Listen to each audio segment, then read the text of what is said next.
I'm Qishou Chen from the University of Bristol. I'm very excited to be here. It's my first time in South Korea, and first.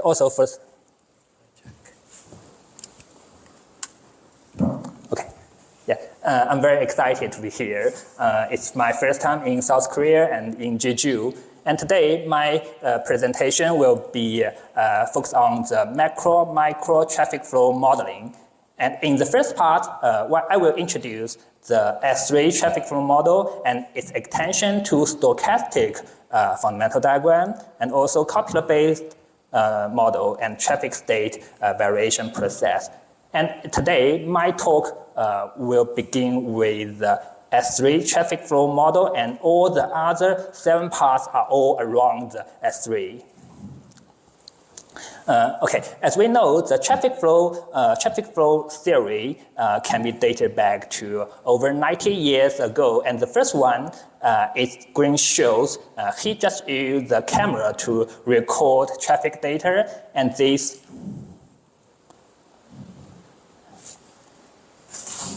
Can I use the pointer? Yes, you can use it. Okay, he just recorded the 3 frames using this camera and he collected some data set for the speed and density.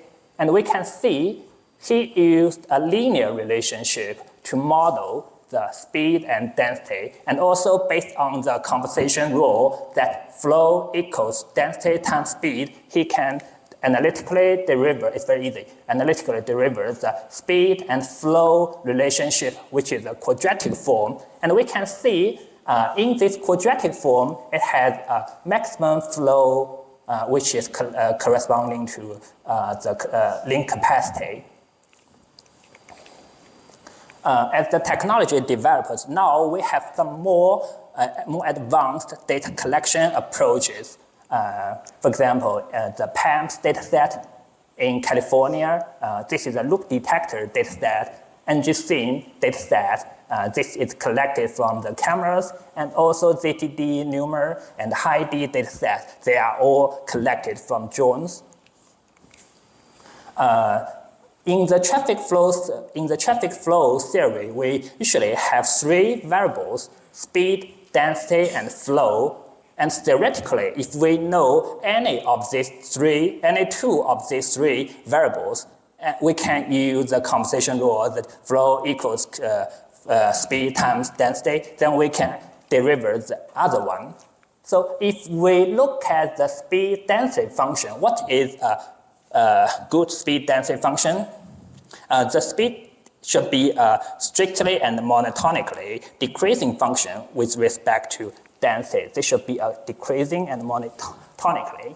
And the speed remains stable at this area, at free flow state. And the speed remains relatively slow in the high density range. And it can smoothly capture the transition period, the transition between different traffic states, and also describe the speed density relationship as few parameters as possible. And finally, maintain an important consistency across different planes. Here, I mean the different planes is if we calibrate the data for speed density and with the conservation law, flow equals density times speed, then we can analytically derive the flow density plan and also the speed flow plan. So how can we maintain these good properties in an analytical traffic flow model? There are different representative speed density relationship. For example, the Green shows, Greenberg, Underwood, New, and 3PL. I just list some of them. And we can see there's no one can capture the data very well in all the density range. For example, in this high density range, we can see for the speed and density relations in the high density range, they almost overestimate And also for the flow speed and for the flow density, they cannot capture the whole relationship between the zero density to a very high density. So what I did is we proposed an S-shaped three-parameter S3 fundamental diagram. It's in this form. So we can see for the speed, V is a relationship to the Vk function. And we have three, in this form, we have four parameters. Vf is the free flow speed, Kc is the critical density, M and L, they are flatness of the curve parameters. Okay, then with the relation Q equals K times V, then we can obtain the Q, the flow, Qk function.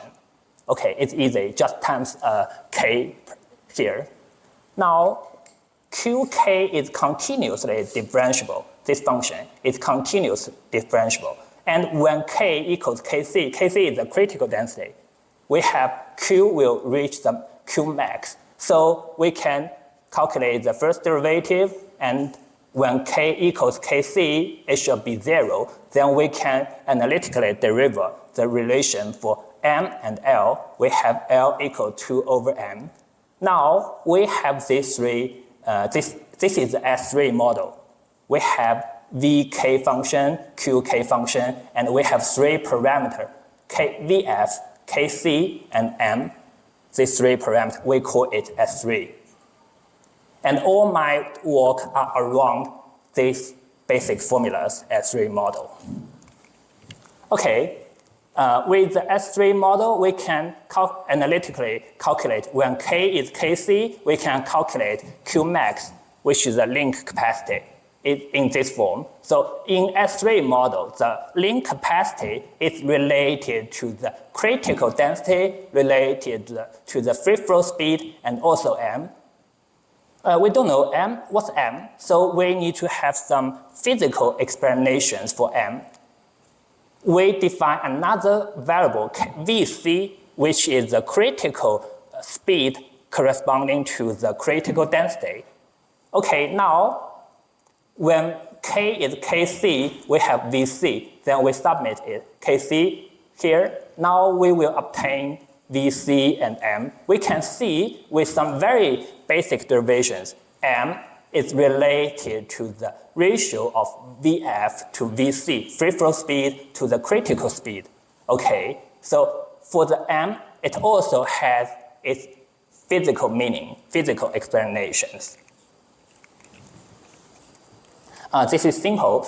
We just plot when M equals different values. M equals different value. We plot the flow density, speed density, and speed flow curve.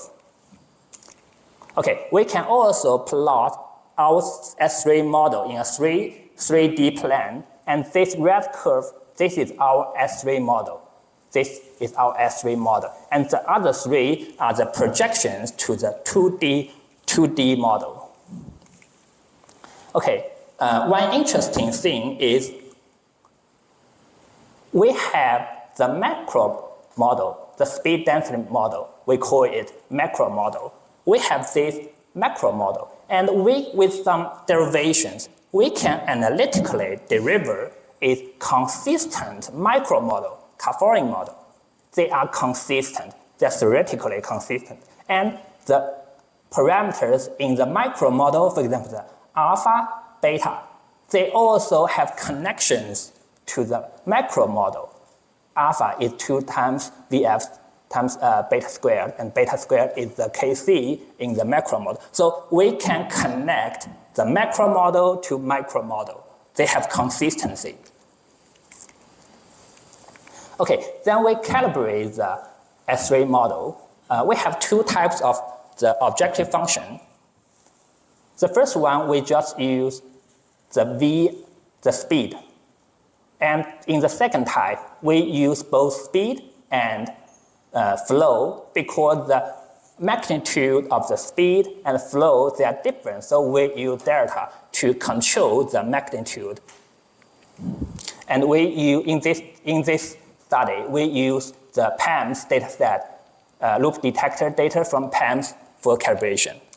Okay, we can see if we only use the speed for calibration in the objective function, we can see in high density range, the performance is not good. But if we use both speed and flow in the objective function, the performance is much better. Okay, we also did some calibration for the S3 model. To be honest, after I finished this study, I find that there are some problems for the S3 micro model, so I don't want to talk more about it. I will introduce an extended S3 model later. Okay, if you are interested in our study, you can see, look at this TRB paper. Okay, when I present the S3 model to other colleagues and other students, they always ask me, how can I propose, how can I know the flow, the speed and density function look like this form? This is because when I did another research focused on the frequency-based reliability analysis, I look at the Butterworth low-pass filter. When I look at the Butterworth low-pass filter, I see this curve. It looks much like the speed density function. So I just look at its gain function, and based on its gain function, I propose this one. But in this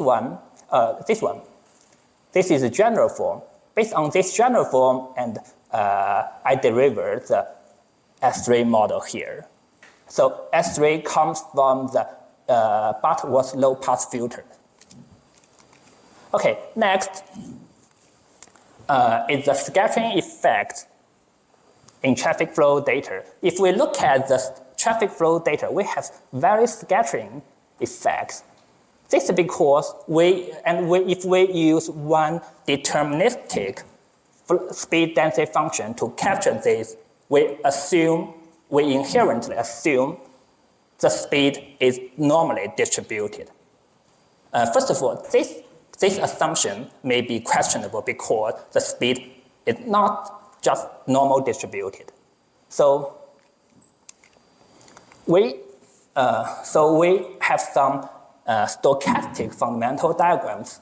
I will introduce two types of stochastic fundamental diagram. The first one is log normal SFD with log normal distribution. In this form, we just have this assumption: VF, free flow speed, and VC, critical speed. They are independently log normal distributed. So VF is log normal distributed, VC is log normal distributed.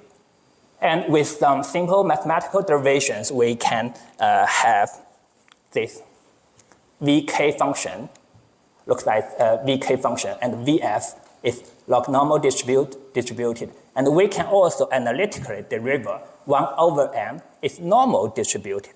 So this one is normal distributed. Okay, so we can see 1 over m is related to VF over VC, and mu m is also related to mu f to mu c, the mean value of the free flow, mean value of the critical flow, and also the variance. So if we can capture the distribution, we can calibrate this mu f and sigma f squared. And also if we can calibrate mu c and sigma c squared, then we can obtain this SFD with log normal distribution. Okay, we can also calculate the link capacity. As we see, the link capacity is Kc times Vc, critical density times the critical speed. And critical speed is the log normal distributed. So the Q capacity, the link capacity, is also log normal distributed. Okay, this is the basic process for this SFD with log normal distribution. We have the deterministic fundamental diagram, and we can have some assumptions on the distribution of VF and VC, and also we can deliver the distribution for 1 over m, which is a normal distribution, and we can calibrate the distribution of Vf and Vc, then we will obtain the new stochastic fundamental diagram with log normal distribution. And the related work is published in eJoule. Okay, the other one is SFD with scale normal distribution. So if we divide the density into different intervals here, I just divided into the intervals with an increment of 10. Okay, we can see the speed distribution is different in different ranges. So they are not normal distribution. So an intuitive way is in a deterministic VK function, we add an error term, and the error term should capture different shapes. So I just use the scale normal distribution. So in this new SFD, V is a deterministic fundamental diagram plus an error term, and the error term is the scale normal distribution. It has the location parameter, scale parameter, and shape parameter. If we look at the shape parameter, alpha, if alpha is less than 0, then the shape is left scaled. If alpha is greater than 0, it's right scaled. And when alpha is 0, it's normal distribution. Okay, so we can also like the normal distribution, and for the scale normal distribution, we have is density function PDF, cumulative density function CDF, and also this one is used in the cumulative density function. Okay, then for the scale normal distribution, we can rank the collected data, K1, V1, K2, V2. We can rank it by the density. So K1 is less than or equal to K2, K2 is less than or equal to K3. We just rank them. Okay, then we did discretization, and for interval 1, okay, the densities in interval 1, K1 is less. All the density in this interval should be between this and this one. And also interval 2, interval P, and interval capital P. Okay, then for each interval, we did calibration separately. Okay, for each density interval, we calibrate. And if we look at the link capacity, we just need to find the Kc. If Kc is between Kp to Kp plus 1, okay, if Kc is between this interval, then we can calculate the capacity easily. Okay, we can also use the maximum likelihood estimation to calibrate the parameters in the the SFD with scale normal distribution. And theoretically, we can just take the first order partial derivatives of the log normal function, log likelihood function with respect to the 3 parameters, then and equal them to 0, then we will obtain 3 functions for 3 parameters. Theoretically, we can solve it. But if here we just calculate the partial derivatives and equal them to 0, and we have 3 parameters and we have 3 functions. Theoretically, we can solve it. But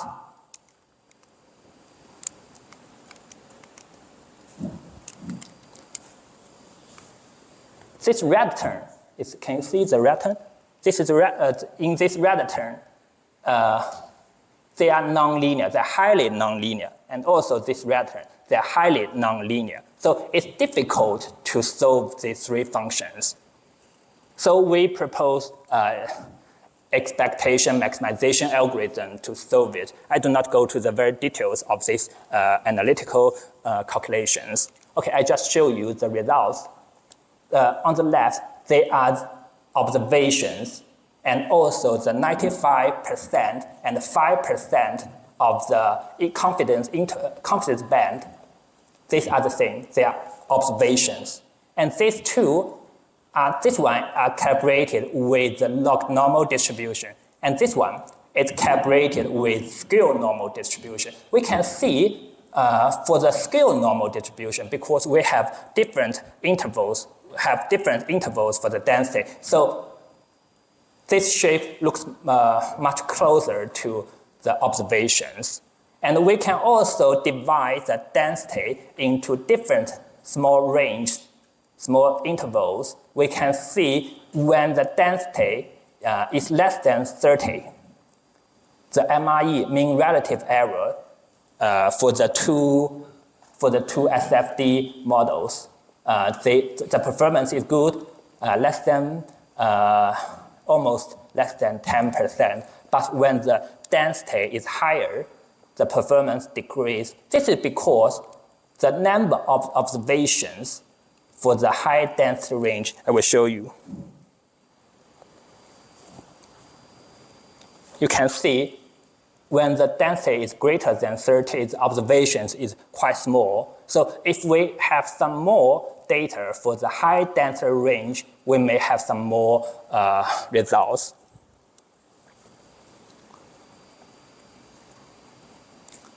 Okay, the next one is the copula-based SFD. In the log normal or in the scale normal SFD, we all have the assumptions. For example, in the VF and VC, they are statistically independent.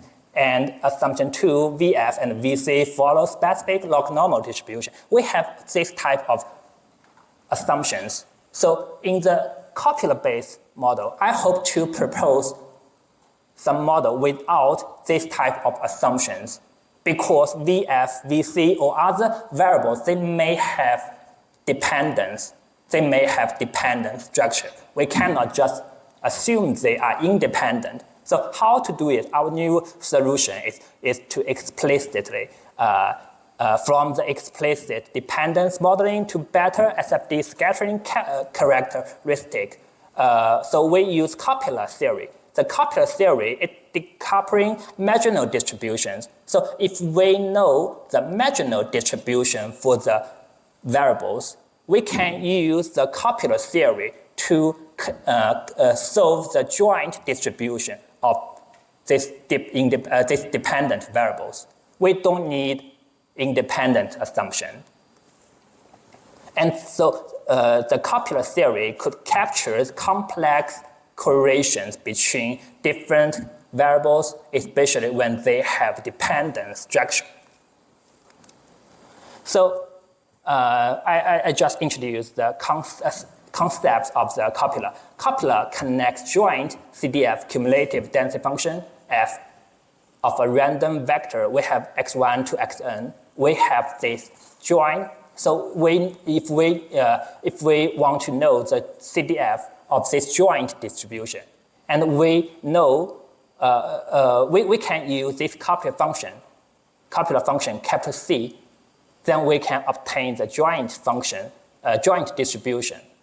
So you can see in this small c is partial derivative or the density function of this copula function capital C. Okay, so for a joint density distribution, small f here, we can use small c, which is the density function of the copula. And then this one is the marginal distribution of individual variable. So if we know the individual distribution, we can obtain the joint distribution using copula. So this is the function. Okay, then we can select a deterministic fundamental diagram. They can be anyone. They can be Green-Schulz, Greenberg, or other functions. Here, I will just use S3 model. And then we can calibrate the deterministic fundamental diagram using some nonlinear optimization algorithms. And then we can calculate the residual epsilon V, epsilon Q, based on the VK and QK diagram. We have the observation of the V. We have the theoretical V. This is obtained from the deterministic VK function. Okay, then we can calculate its residual. Okay, based on the variables, epsilon V, epsilon Q, and also the density, we can obtain for each variable, we can obtain its distribution. It's normal distribution, log normal distribution, scale normal distribution, or other types of distribution. We can select the best distribution for this individual variable. Okay, we can use different kind of goodness fit. For example, KAIST distance, AIC, BIC, or other types of measurements. Okay, then we can select the best estimation for the individual variables. Okay, now we have the actual epsilon V, epsilon Q, and also K.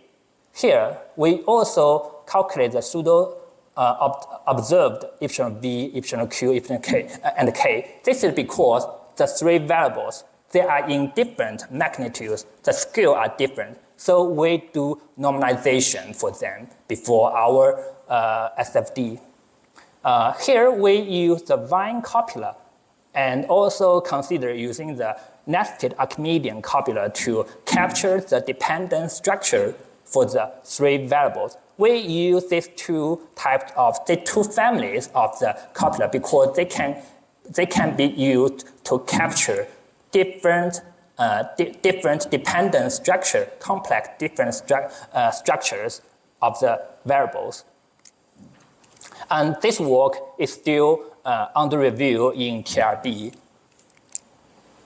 Okay, now for the Vine copula, for the Vine copula, we can see this is the marginal distribution, and this is the copula function. So we can calculate the joint distribution.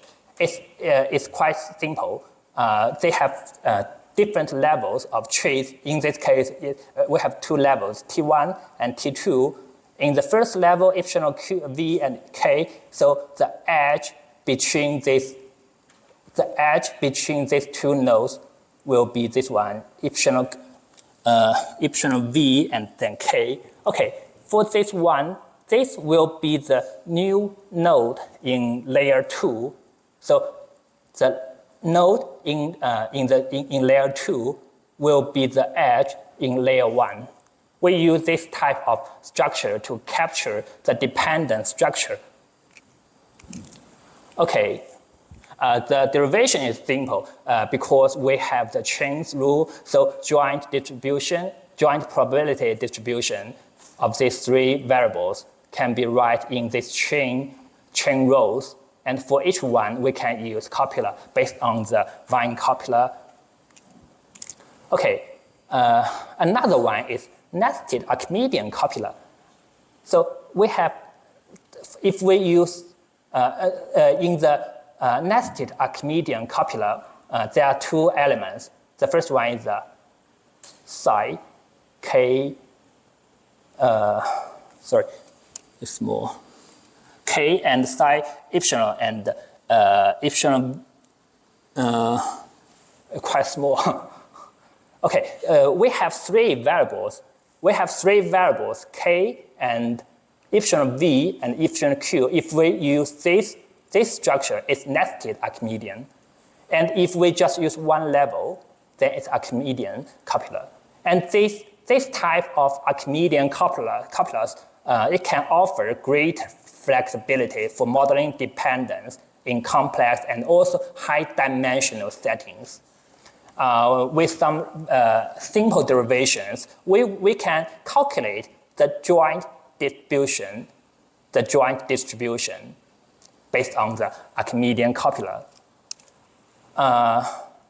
Okay, so the basic rule is we have asymmetric copula simulation. We use probability density function for this copula, and also with pseudo observational scale, this will use the normalization, and also we will obtain the observational random three-dimensional for these scatters, and then run a random K, and we can calibrate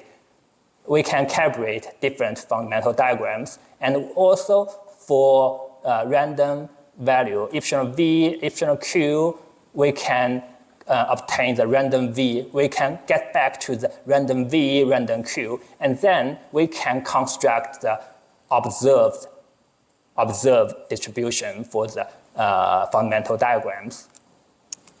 Okay, for the results here, the green is the reproduced point, and the blue is observed ones. So we can see in this area, I just call it a congested state in this area. Q decrease as V increase in this area. Okay, if we use nested Frank copula, Frank copula is in the Archimedean copula family.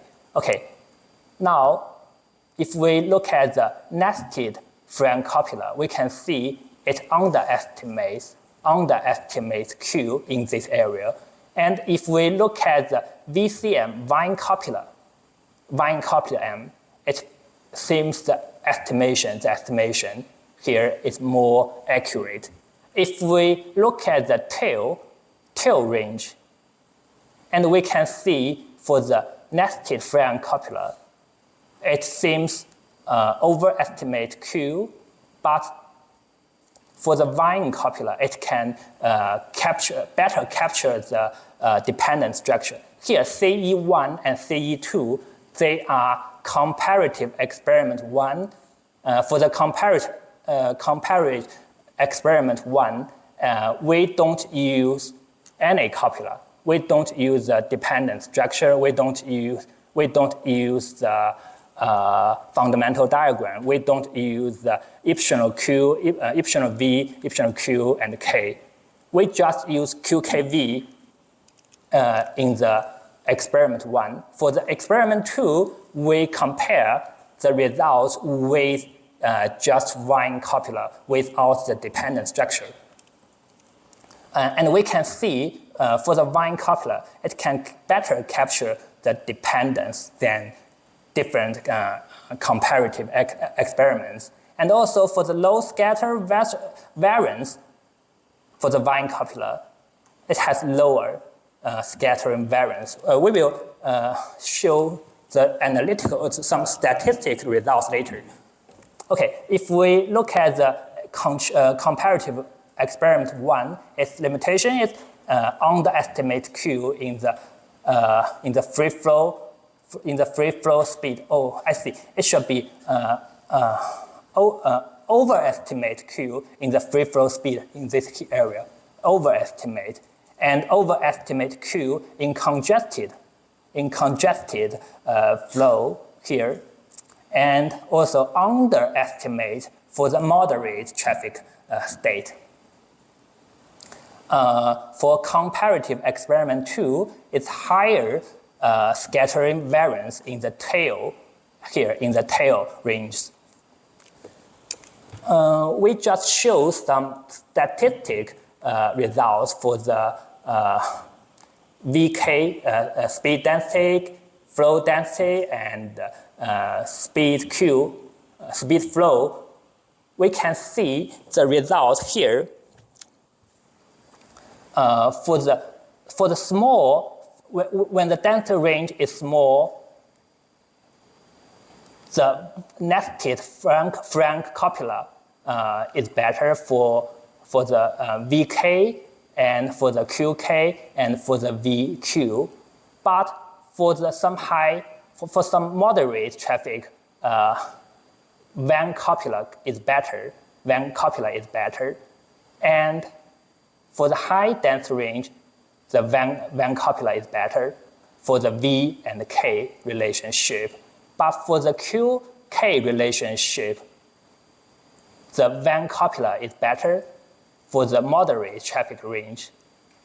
And for the VQ function, the nested Van copula is better for the low density range. If we look at the average value, we can see the Vine copula is better for the VK, QK, and VQ. The Vine copula, they are the best. Okay, these are for the stochastic fundamental diagrams. Next one is for the traffic state variation process. So there are many different kinds of methods to detect traffic state variation, including the breakdown. However, most of them are offline identification, lack of interpretability, and static number of identified traffic states. So our method is based on the Bayesian online change point detection, BOCD. This method can automatically identify a dynamic number of traffic states. So we don't need to predetermine how many states in the transition period. We don't need to predetermine this. We can just use the BOCD based on the data, and it will automatically identify how many different traffic states there. So this is for the empirical analysis. We also have an analytical theoretical analysis. We propose an adaptive multi-state traffic fundamental diagram. I will show this, and this paper was published in TRE this year. Okay, for the BOCD, it's unlike traditional online offline change point identification methods. We should heavily rely on retrospective analysis. This BOCD prioritizes the causality inherent in the data. Okay, I just introduced the basic idea in the BOCD. It has two assumptions. The first one is observations can be divided into different non-overlapping partitions, and next, observations in each partition are independent and identically distributed. So I will use this as an example. This data set are just for illustration purpose, not from real data. Okay, if we have this data, we assume that in this part, they have the same distribution, and in this part, they have the same distribution. And the distribution for the first one and second one, they are different. They are in different distributions. Then we can have diversion here. Okay, if in the BOCD method, we call it wrong length. So in the first beginning, the wrong length is 0. Next one, they are in the same distribution, so the wrong length will be 1. And next point, they are all in the same distribution. So next point, the wrong length will be 2. And next, the fourth point, they also in the same distribution. So the wrong length will be 3, increased by 1. Okay, next point, this point is different from the first distribution. So the wrong length will be back to 0. Next point, this point, the wrong length, they are in the same distribution. So wrong length will be increased to 1. So we can use this wrong length distribution to divide the change points. Which point is the change point? There also have some simple mathematical derivations. I will skip this.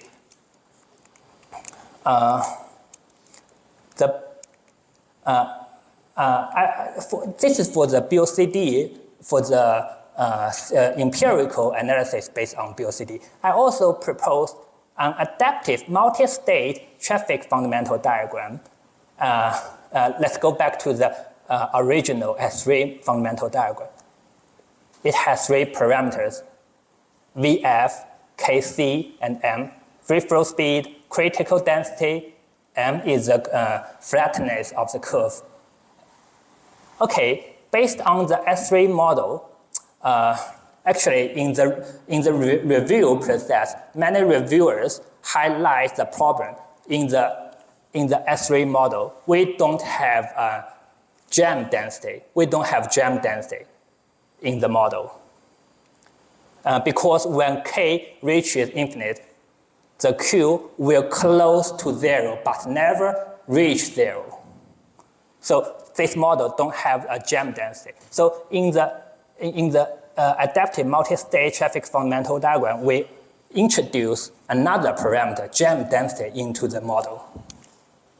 Okay, here shows what I did. Firstly, we introduce, this one is the original S3 model. This point is the jam density. So we introduce jam density here. We connect, we just draw a tangent line from the jam density to the S3 model. We will obtain two new points of tangency. Okay, this will be point D and point B. We will have these 2 points. If we extend from D to D, extend this line, we will obtain another point, point A. And point C is the inflection point with the second derivative of the S3 Q density, flow density curve. So now we have jam density. B and D are the 2 points of tangency. And A is an extension of E to D.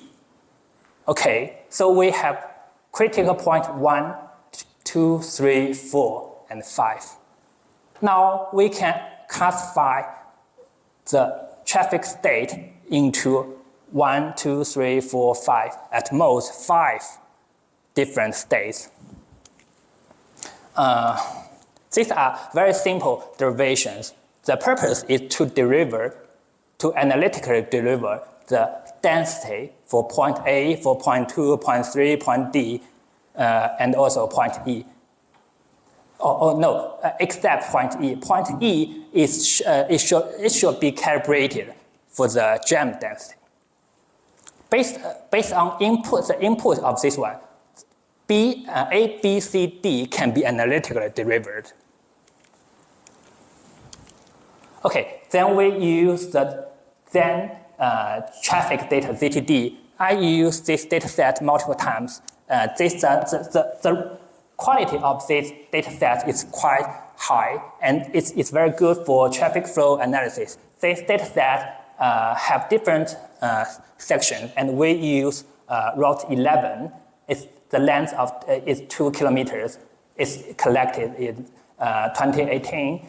The resolution is 0.1 seconds, and it covers the whole 2 kilometers with 100 coverage. Another reason I use this data set because in this 1 hour, it has free flow state and also has congested state. This is quite useful for the fundamental diagram modeling. Okay, we just test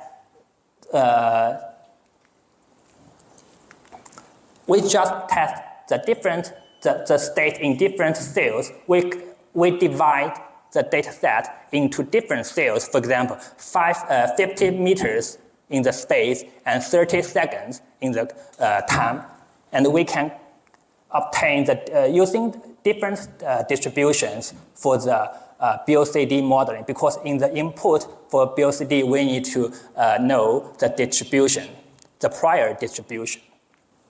And we find that normal distribution performs best in this data set. So based on this, we can analyze the BOCD results. We can see this is wrong length increased by 1 by 1. And in this point, we can see there may be a change point. And in this case, this is for 2 states. for 2 states. So in this 10 to 30 and 10, 30, 30. Okay, these are the change points. And also from this one, we identified 3 states from this one to this one and this one to this one. So in this case, we have three states. This one has 2 states. Another, we have this one, we have 4 states. So from this one to this one, this one to this one, this one. Okay, these have 4 different states. And finally, in this case, we identify 5 different states. If we look at the space-time diagram, we can see, I just used some cells for illustration. For example, this cell, if we look at this cell, from this to this, and from this state to this state, they have state transition. And also, if we look at this point, from this one to this one and this one to this one, we can see there is also a transition state. And also from this one to this state, they have different states because the trajectory, the speed, they are different. And finally, this is in the first, they are in non-overcongestion, but if we look at this state and this state, they are in overcongestion. So we can identify the state. This figure shows the theoretical multi-state based on the fundamental diagram. We will compare the results with the observation. So we have theoretical model, and we also have the identified traffic states based on the BOCD. We can also plot them. We can calculate if the theoretical analysis is consistent with the empirical observation. If they are consistent, well, they will count 1, otherwise they count 0. So we calculate the state identification, the ratio of the correct identification. We can see that our proposed method, with the multi-state traffic fundamental diagrams, they can achieve very high ratio of the correct identification. Okay, this is for the first part, and the papers for the first part are listed here. And one of these are still under review, and the other 3 are published now. Yes, thanks.